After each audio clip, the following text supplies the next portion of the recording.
How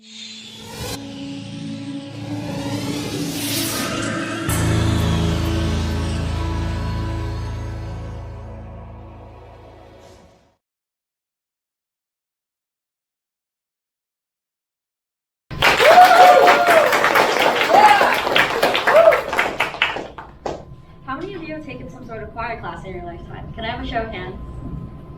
Well, it looks like half of you have, but if you haven't, I'm assuming that there's definitely been a time in your life where you've sung with a group of people, whether it be through choir or not through choir.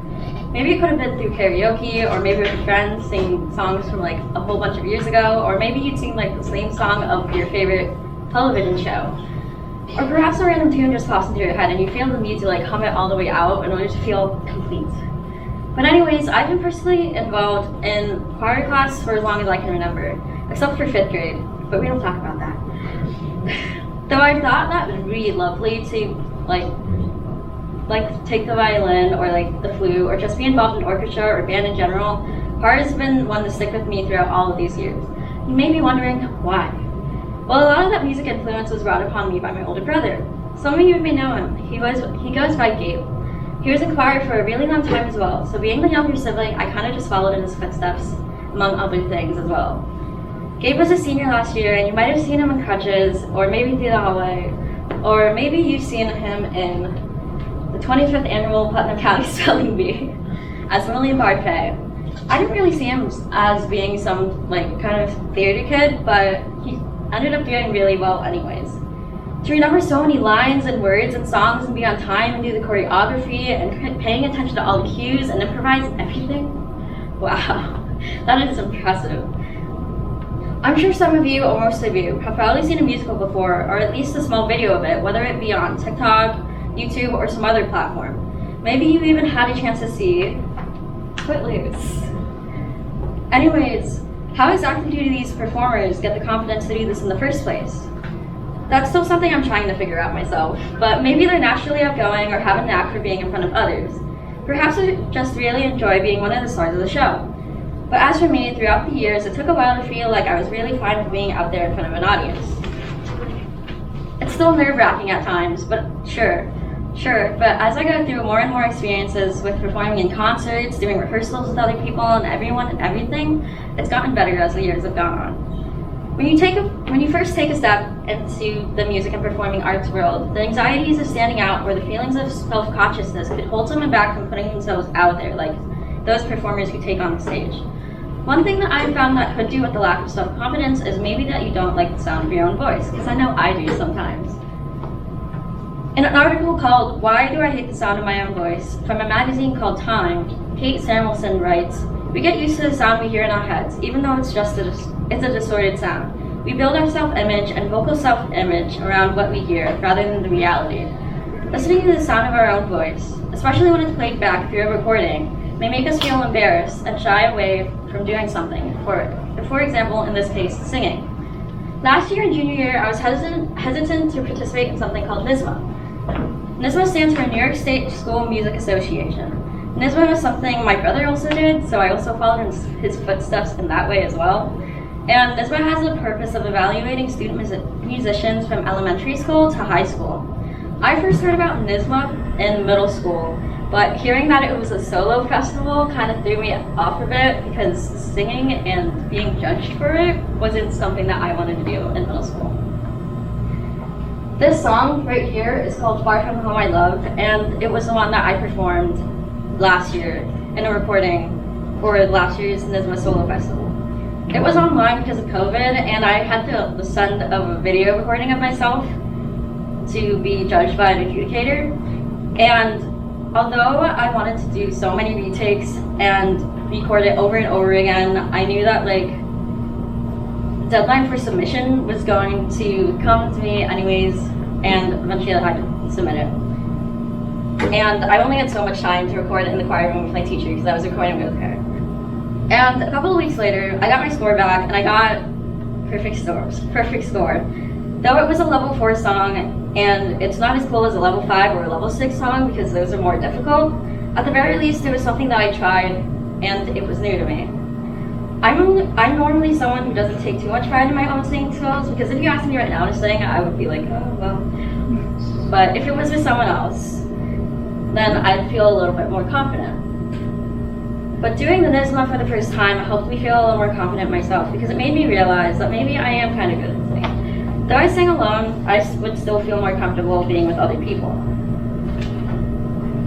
Being involved in music was always something that helped me try new things. Like for example, being in color guard, I was in color guard for the marching band, and I've done NISMA last year, and this year I've done theater. There's plenty of benefits entangled with being involved in music. In an article from All About Theater, one of the most obvious benefits of performing arts is the development of skills of self-presentation. A child must learn how to present him or herself in front of an audience, be it big or small. There's always going to be some point in life where you have to deal with doing something in front of someone or a large group of people. Public speaking is a major example of that, and so are these TED Talks. Anyways, here is an example. Though this is an example that is more focused on being in a group rather than performing in front of an entire group, let's pretend for a moment. Okay, so we're back in intermediate school. We're rehearsing a song for our school concert. You're singing and feeling like you're trying your best, but then the teacher comes up to your section and you hear the words of, "You're too quiet. You need to be louder. I can't hear you. Why aren't you singing?" But I was. I really was. Suddenly, it all felt like a competition, when it wasn't supposed to be. I thought we were supposed to be in unison and doing this together instead of being apart. There wasn't a solo in this.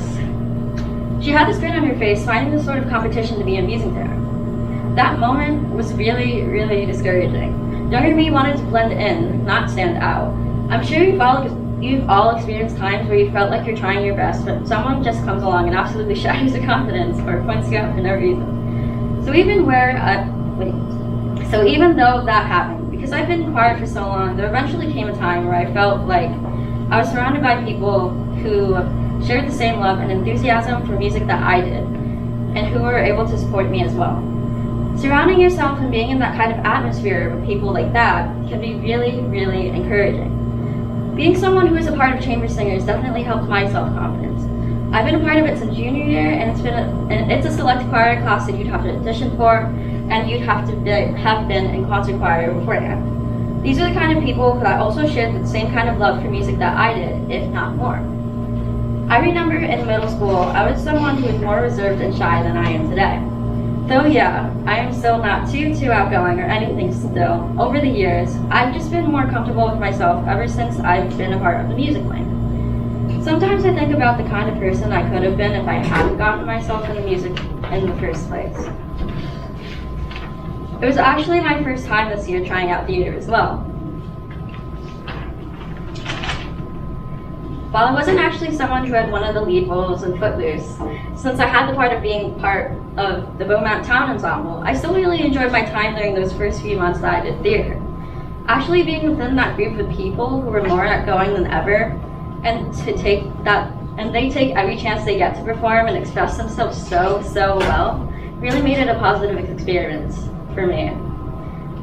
Here's a photo of me, as well as other cast members performing Holding Out for a Hero from Footloose during the finale of this spring's musical, and I'm right here. I've always found it kind of scary being up front and center, but being up there with everyone else, especially performing this kind of rock song, Holding Out for a Hero, made me feel so confident. So even though I'm more of a credible person when it comes to choir rather than theater, because like my brother, I never really saw myself to be like a big kind of theater kid either, and like him, senior year was his first year, as well as mine, that we decided to try theater. I'd like to leave you with this. It doesn't really matter what sort of skill level you start out with when going out to the performing arts. Even though maybe you may think you could be the worst person ever at doing things like this, it really doesn't hurt to try. These years throughout my high school life were basically just exploring and trying new things. And while there's no real way to measure confidence as a cause of music or other things, I really do feel like I've made a little more progress on my journey with self-confidence by being a part of the performing arts. So I encourage you all to do the same thing. Try out new things, no matter how good or bad you are at it. Who knows, maybe your self-confidence will be increased as well. Go out there and be like. Thank you.